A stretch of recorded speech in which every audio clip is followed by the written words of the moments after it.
What's up guys, today I have a big comparison video for you, but also for me, because I've been wondering myself, which one is the better camera out of these two? The GoPro Hero 12 Black or the DJI Osmo Action 4? Today we'll find out. As usual, I will put timestamps in the description if you want to quickly jump into a specific topic, but without wasting any more time, let's get right into it. So here's the first test between the GoPro Hero 12 Black and the Osmo Action 4. I've set all the camera settings to auto. I'm shooting in normal color profile. I'm shooting in 5.3K on the GoPro and 4K on the Osmo.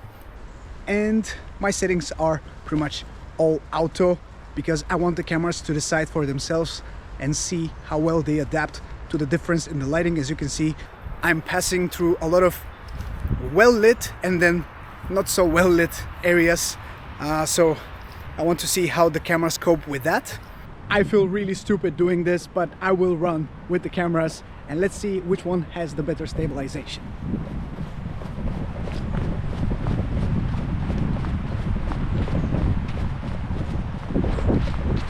I think now would be a great time to check out the wind reduction capabilities on both cameras, as it's super windy. As you can see, we have a lot of waves around and it's quite noisy, so I'm really curious to hear if there will be any usable audio coming out of any of the two cameras. You let me know which one you prefer down in the comments below. So as you can see, when it comes to vlogging with these cameras, there's really not a clear winner. Both of them work exceptionally well when it comes to capturing colors, interpreting them in the video, stabilizing your shots when you're walking with the camera or even when you're running.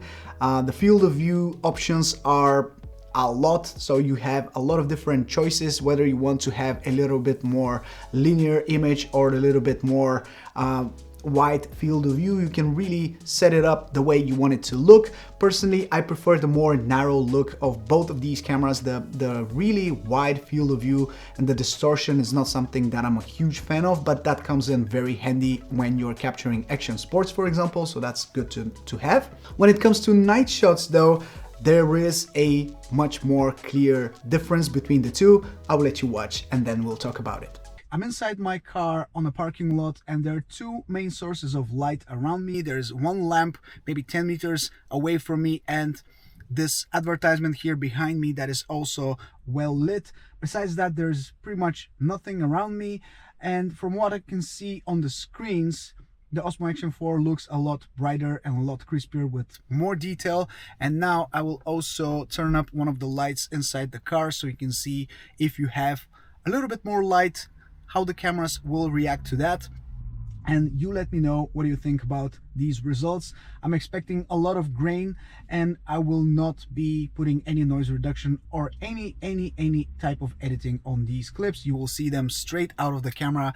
You let me know which one you prefer and which one looks better. So with the Osmo Action 4, we have a maximum ISO of 12,800 with a built-in low light enhancement. When it comes to the GoPro, the maximum ISO is 6400 and there is no built-in low light enhancement or noise reduction being applied to the footage automatically by the camera.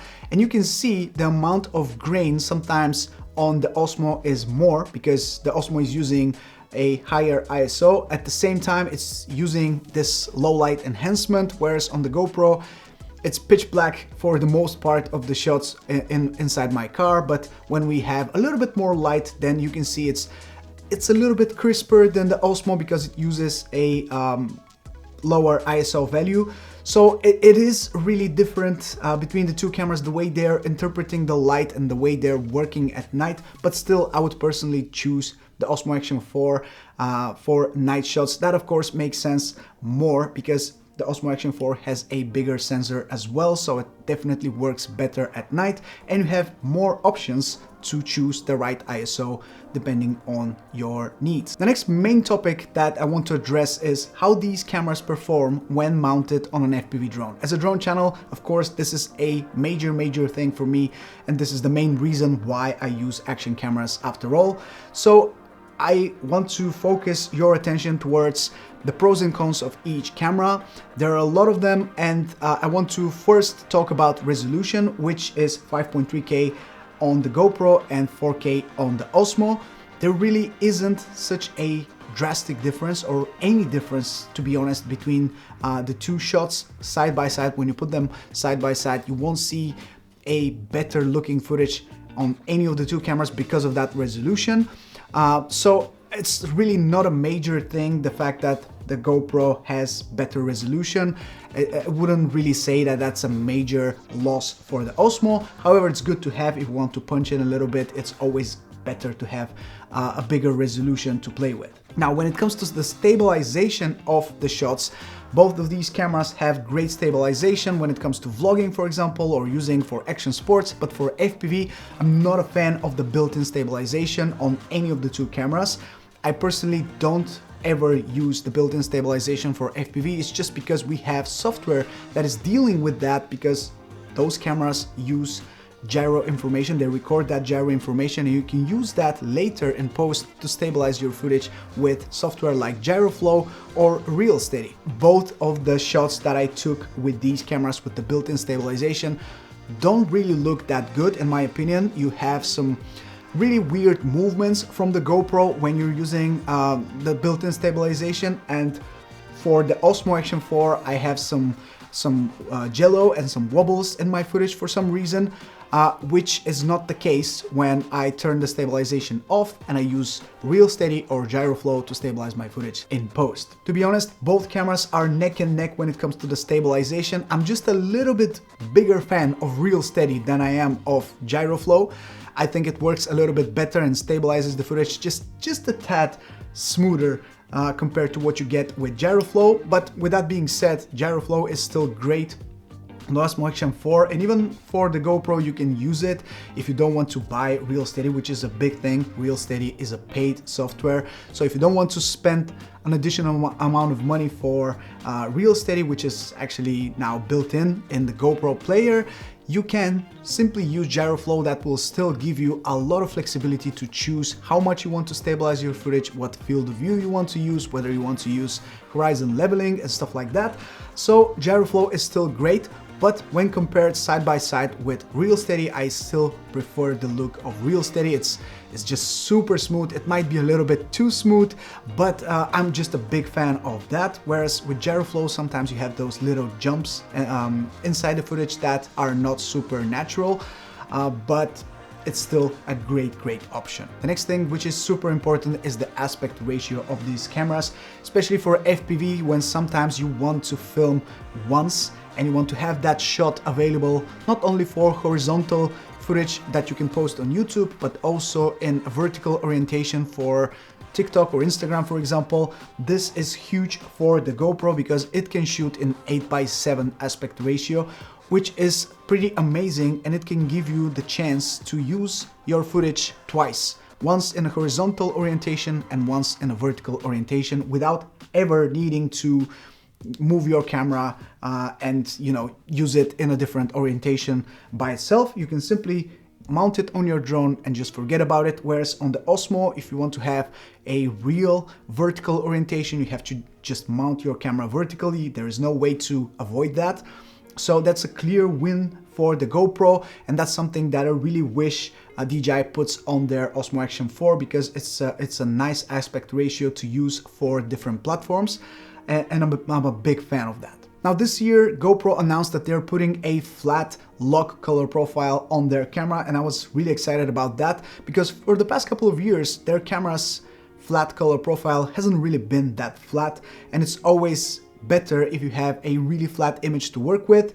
Now we had this new color profile that I chose to use on my FPV drone when I was recording this comparison, and I have to say I'm not really happy with it. It's not really that flat. I wouldn't really say there's a massive difference between the flat color profile and this lock color profile, and you can see some noise inside the footage even when you lock the ISO to 100, which is ridiculous in my opinion. There's no way you should have that much noise in your footage when you're shooting in the lowest ISO possible with this camera in a bright sunny day.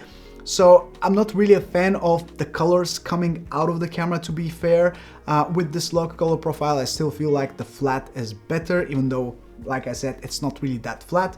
But switching to the Osmo Action 4, you can see that it is really flat. The DLOG-M color profile, which of course shoots in 10-bit, is so much flatter than what you're getting on the GoPro 12. And personally, I have to give this win to the Osmo Action 4 because of how they interpret the image and how they change the way the footage looks like when you switch from normal to flat DLOG-M color profile. And the final thing I want to address is how I use these cameras on a daily basis, how fast they boot up, how fast you can access the settings, how user-friendly the user interface is, and generally how you experience the cameras in your daily life and whether they give a good impression or not. Now, for the most part, I can't say bad things about any of the two cameras. There is something that, in my opinion, works better on one of the cameras in terms of user experience, and I'm just going to say it. The winner here is the Osmo Action 4 because of a couple of reasons. First off, the mounting capabilities, because we have this magnetic attachment for mounting the camera, and especially if you are moving the camera from your drone to a specific tripod, for example, or to another drone, you want to quickly move it from one place to another, nothing beats the magnetic attachment. You can see it here on this little tripod that I have. It's so much quicker to attach, whereas with the GoPro, you have to first unscrew this, put the camera inside this mounting fingers, then hold it like this and screw this once more. And it literally takes like 30 seconds to do that, but it's just annoying when you can simply just eject the camera from the mount and you can use it on something else. And now I have these magnetic mounts on pretty much all of my drones, so it's easy to just eject it, put it on a drone, then eject it from the drone, put it on the tripod once again, and it's just so much more user-friendly, and it saves you so much time. Then of course makes it more pleasant to use this camera on a daily basis. When it comes to booting up time, it's really not such a drastic difference. I noticed that the Osmo Action 4 boots up a little bit quicker and it's ready to be used a little bit sooner than the GoPro, but I wouldn't really say there is a drastic difference, so it's not really a major point for the Osmo Action 4 here. It's just maybe important for some of you to know that it boots up a little bit quicker. Both of these cameras have great user interface. I like the fact that GoPro has improved their screen with all the settings, because you have so many things that you can tweak.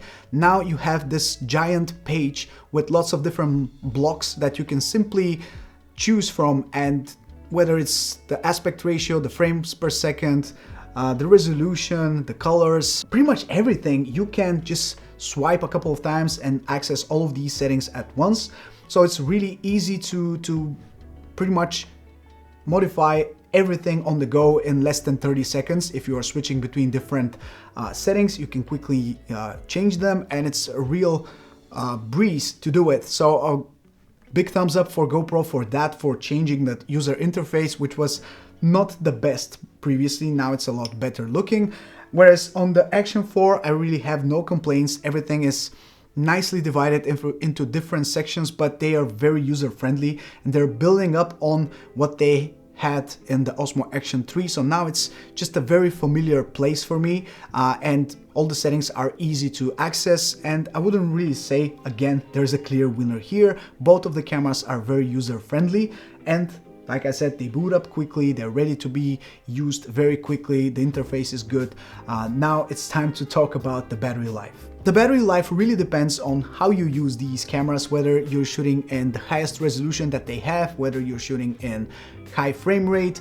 And for the most part, I noticed that these cameras have a very similar battery life, especially when shooting with them side by side, shooting exactly the same things. I noticed that the battery life is very similar on both of these cameras. Now, the Osmo Action 4 is performing a little bit better, but that's to be expected when you are comparing the fact that you're shooting in 5K on the GoPro and 4K on the Osmo Action 4. So the battery life that the GoPro is delivering is a little bit worse because it shoots in higher resolution. And one thing which I noticed, which is huge for the Osmo Action 4, is the fact that It can charge your battery from 0 to 80% in just 18 minutes, which is insane. Whereas on the GoPro, it's a little bit slower. I think it's about 2 hours or something to charge your battery all the way up. So you need to be patient, and of course you need to stock up on your spare batteries, especially the ones that are the enduro batteries. They are definitely better than the standard ones, and I highly recommend you to get some of those if you're looking to upgrade to more batteries on the GoPro. So all in all, I wouldn't say there is a very clear winner here. It's really up to your personal taste, whether you like GoPro UI and colors and stabilization more than the Action 4, for example. If it was me trying to decide which camera to buy, if I didn't have any action cameras, I would definitely buy the Osmo Action 4 just because of all these things that I mentioned in this video that are going to make your life easier. And I personally like the image coming out of the Osmo Action 4 more. I like the audio more. I like the bigger sensor more. I like the low light capabilities more. And generally, I feel like this camera is just working better than the GoPro. That is not to say that the GoPro 12 is a bad camera, not at all. It's a fantastic camera. I'm just a little bit disappointed by the lack of real upgrades coming from the GoPro Hero 11 Black, for example. I was expecting a little bit more, and I'm just, you know, being real that the 12 is not a huge upgrade, especially if you have the 11, you might as well just keep it and not upgrade to the 12. If you're just wondering which one to buy out of these two, my personal recommendation would be the Action 4. I hope you enjoyed this video. Let me know down in the comments, what do you think about these cameras? Which one you think is the better one? Don't forget to drop a like, subscribe if you want to see more videos like this one. This is Mike from Drone Supremacy. Take care, and I'll catch you in the next one very, very soon. Ciao.